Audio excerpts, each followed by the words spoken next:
Épisode 29. Lorsque Thésée reprit la route ce matin-là, il était enchanté de la tournure que prenait son voyage. Arrivé au bord d'une côte escarpée plongeant dans la mer, le jeune homme eut envie de s'arrêter pour contempler ce paysage somptueux. La couleur sombre des rochers qui dévalaient dans le bleu profond de la mer offrait un tableau magnifique. Il sentait tous ses muscles vibrer sous sa peau. Il ferma les yeux pour savourer la caresse du soleil. Quand il les rouvrit, il eut envie de crier sa joie, son bonheur d'être vivant, tout simplement. Il laissa monter en lui un long cri frémissant qui résonna longtemps entre les rochers. « Tu as de la voix, l'ami, bravo !» lui dit quelqu'un qui lui faisait face. Thésée fut obligé d'abriter ses yeux du soleil, sa main en visière, pour voir l'homme qui venait de lui parler. Et il devina alors la silhouette épaisse d'un grand vieillard, assis sur un rocher au bord du vide.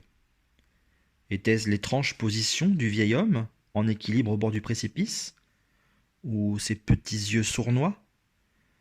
Thésée ne put réprimer un mouvement de recul. Cette rencontre ne lui disait rien qui vaille.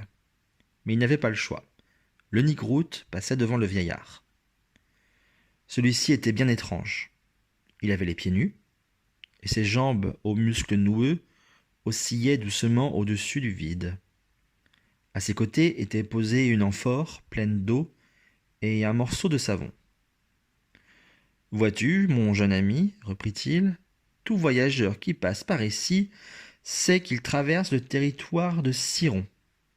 Siron, ça ne te dit rien ?»« Non, répondit Thésée. Le vieux eut l'air vexé. Il avait manifestement l'habitude que l'évocation de son nom fasse trembler les voyageurs. Il lui fit signe d'approcher et bougonna. « La règle est de me laver les pieds afin que je donne l'autorisation de passer. » Et il désigna l'eau et le savon à Thésée. En un instant, Thésée comprit le piège. Tous ceux qui se soumettaient ainsi se retrouvaient dos à la mer, au bord de la falaise. Il suffisait alors à Siron de leur donner un vigoureux coup de pied pour les précipiter en bas. Et malgré son grand âge, Siron semblait encore doué d'une vraie force musculaire. Thésée ne put s'empêcher de jeter un rapide coup d'œil vers la mer. Ce qu'il y aperçut le glaça d'effroi. Plusieurs têtes sortaient de l'eau dressées vers lui. Des têtes de tortues géantes. « Des tortues carnivores !» murmura-t-il pour lui-même. Pas de doute, les tortues avaient l'habitude de cette sinistre mise en scène, et elles attendaient leur repas. Thésée pensa avec émotion aux nombreux voyageurs qui avaient dû finir leur vie entre leurs mâchoires. Et une bouffée de colère l'envahit. Siron ricana. La situation l'amusait et il se plaisait à terroriser ses proies. Thésée le regarda droit dans les yeux et lui dit « Donne-moi une seule raison pour que je te lave les pieds. » La réaction de Thésée surprit le vieux Siron qui bredouilla « Mais parce que je te l'ordonne !» Sans se démonter, Thésée reprit « Au nom de quoi, toi, un homme, me donnes-tu des ordres, à moi, un autre homme? Ne suis-je pas ton égal ?» Siron resta un instant sans voix. Que répondre à ce petit présomptueux? Il n'en savait visiblement rien. « Ah, ça suffit, grogna-t-il. Tu m'embrouilles avec tes discours. Obéis, c'est tout ce que je te demande. » Mais Thésée ne lâchait pas prise. Combien de fois avait-il ainsi échangé des arguments avec son maître, sans que ni l'un ni l'autre ne l'emporte? Il avait l'impression d'avoir passé toutes ces années d'adolescence à apprendre à argumenter. D'ailleurs, il adorait ces joutes verbales qui mobilisaient toute son intelligence contre celle de Conidas. Une seule fois, sa vivacité d'esprit avait réussi à prendre le dessus sur celle de son maître. C'était justement sur la question de l'autorité. Comme souvent, leur débat avait commencé à propos du quotidien.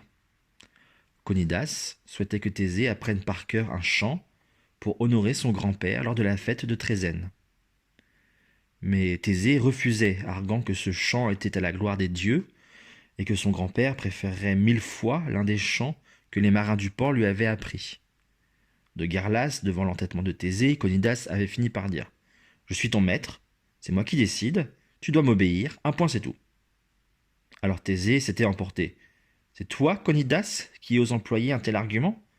Toi qui me dis toujours de n'accepter d'obéir qu'à ceux qui me respectent? Eh bien là, tu ne respectes pas mon choix. » Bien qu'il fût énervé par cette querelle, Conidas n'avait pu s'empêcher de sourire. Cet enfant têtu avait reçu une bonne éducation. Il ne se laisserait pas facilement manipuler. Bien sûr, tu as raison, mais ne t'ai-je pas assez prouvé que je sais ce qui est bon pour toi?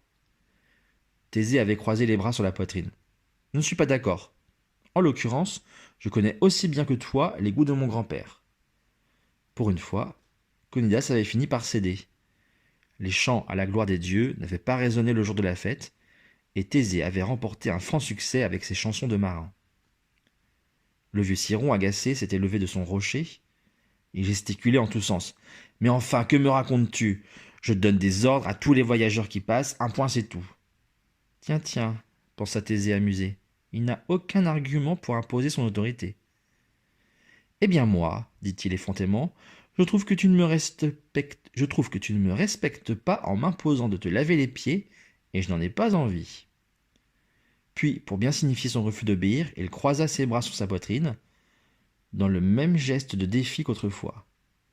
Comment Ciron allait-il réagir?